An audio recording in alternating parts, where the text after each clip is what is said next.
శ్రీమాత్రే నమః. సద్గురు జ్యోతిష్యాలయం నుండి 2026 జూన్ నెల 22వ తారీఖు నుండి 28వ తారీఖు వరకు ఈ వారం రాశి ఫలితాలు ఎలా ఉన్నాయి, మేషరాశి నుంచి మీనరాశి వరకు. ప్రతి వరకు ఒకరికి ఒక క్యూరియాసిటీ, నాకు ఈ వారం ఆరోగ్యం ఎలా ఉంటుంది, ఉద్యోగం ఎలా ఉంటుంది, వ్యాపారం ఎలా ఉంటుంది, నా జీవితం అంతా ఎలా ఉంటుందని తెలుసుకునే ఒక తాపత్రయంలో మా ఛానల్ చూస్తున్నటువంటి మిత్రులారా, చూస్తున్నారు కదా, సబ్స్క్రైబ్, ఒక లైక్, ఒక షేర్, ఒక గంట గుర్తు కొట్టేద్దామా? రైట్. ఇక వ్యవహారానికి వెళ్ళేటప్పటికీ ఈ వారం అంతా కూడా గ్రహాలు ఎలా ఉన్నాయి, ఫస్ట్ గ్రహాల యొక్క స్థితిని బట్టే కదా ఈ వారం అంతా ఎలా ఉంటుందో చెప్తాము. గురు భగవానుడు కర్కాటకలో ఉచ్చ స్థితిలో ఉన్నాడు, అద్భుతాన్ని ఇస్తున్నాడు. శని మీనరాశిలో వక్రగతిలో ప్రభావం చేస్తున్నాడు. కుజుడు సింహరాశిలో ఉండడం వల్ల ధైర్యం, రాజకీయ నాయకత్వ అంశాలు జరపబడుతున్నాయి. రాహు కుంభంలో, కేతు సింహంలో ప్రభావం చెబుతున్నారు.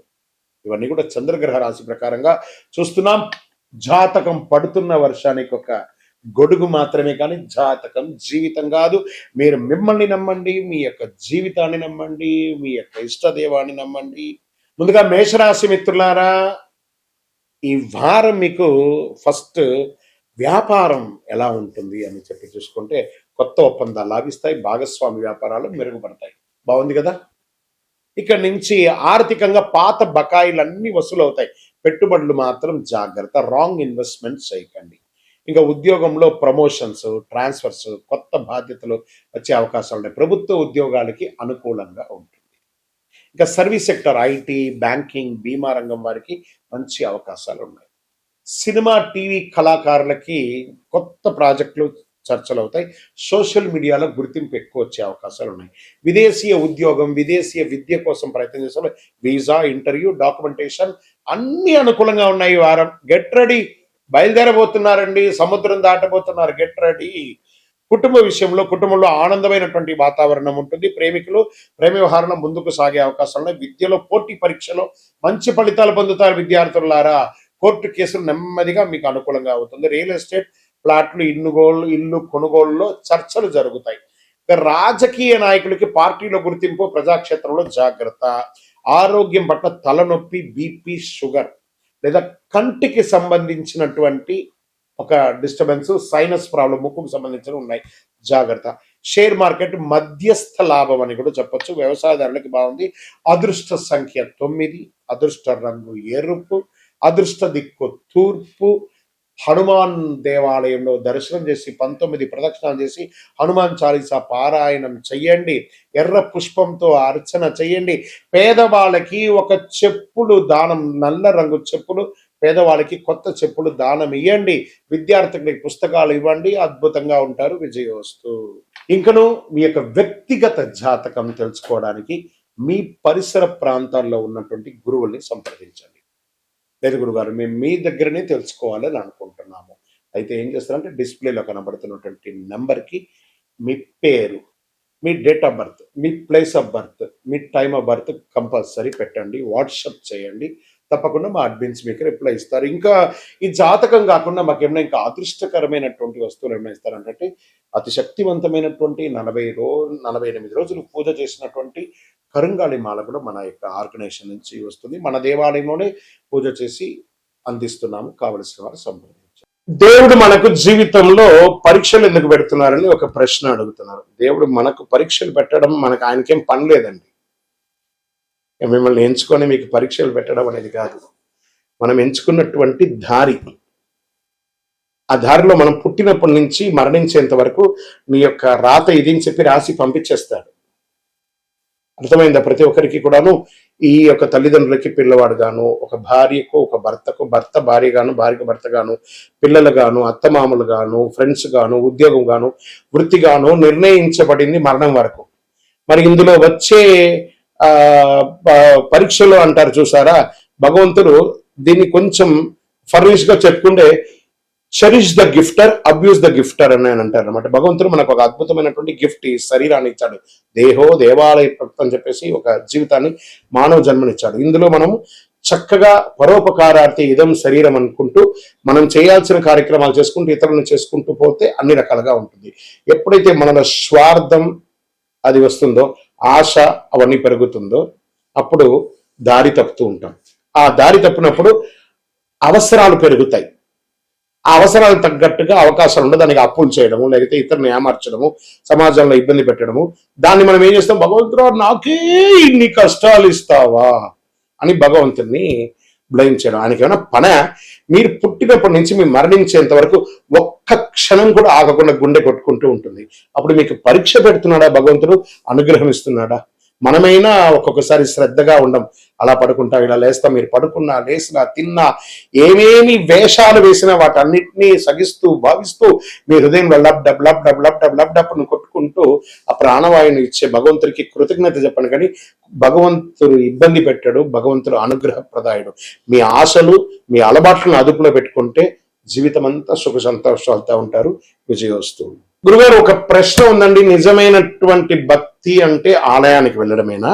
ఆలయానికి వెళ్ళే పూజలు, పురస్కారాలు, హోమాదులు చేస్తేనే భక్తియా, లేకపోతే ఏ రకంగా ఉండొచ్చు అని అంటే, ఇప్పుడు మాధ్యమాల ద్వారా చూస్తున్నారు చూసారా, యూట్యూబ్ ద్వారాను, టీవీ ద్వారాను చూస్తున్నారు కదా.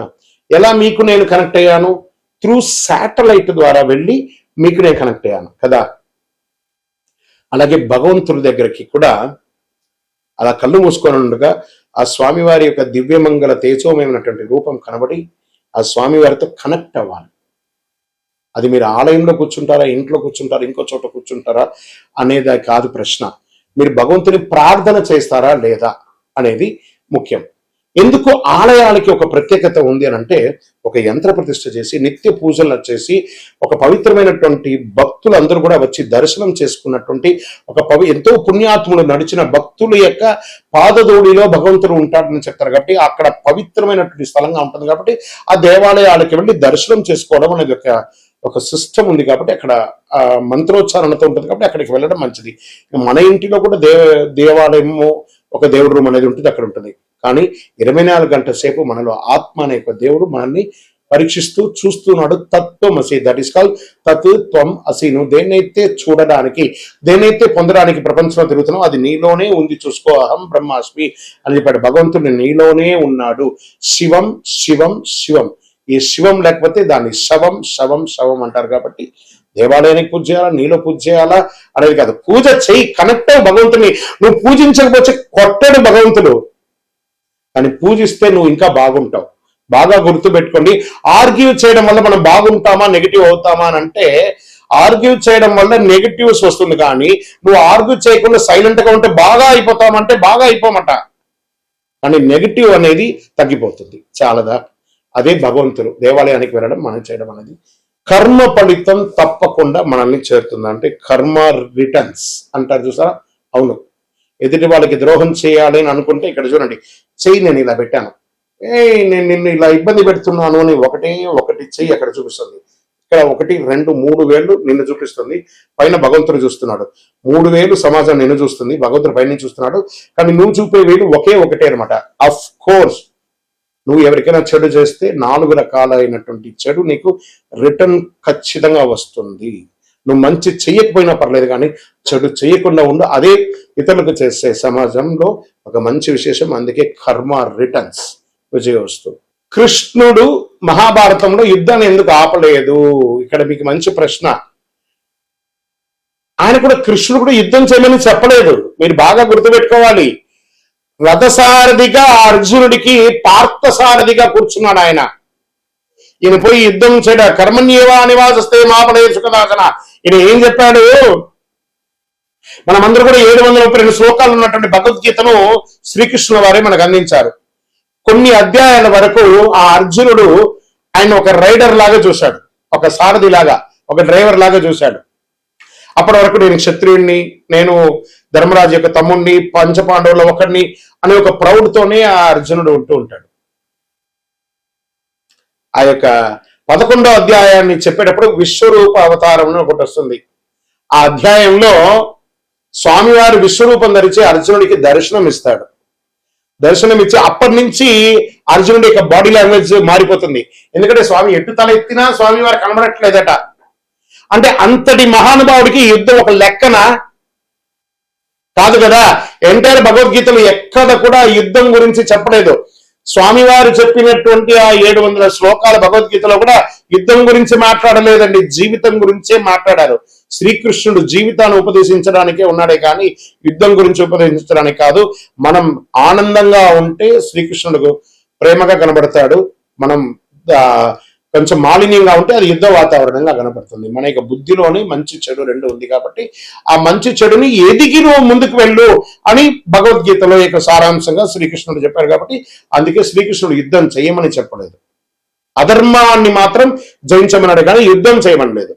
భయభక్తులతో ఉండాలి అన్నారు. భక్తి ఉంటే భయం ఎందుకు ఉండాలంటే భయభక్తులతో ఉండాలి.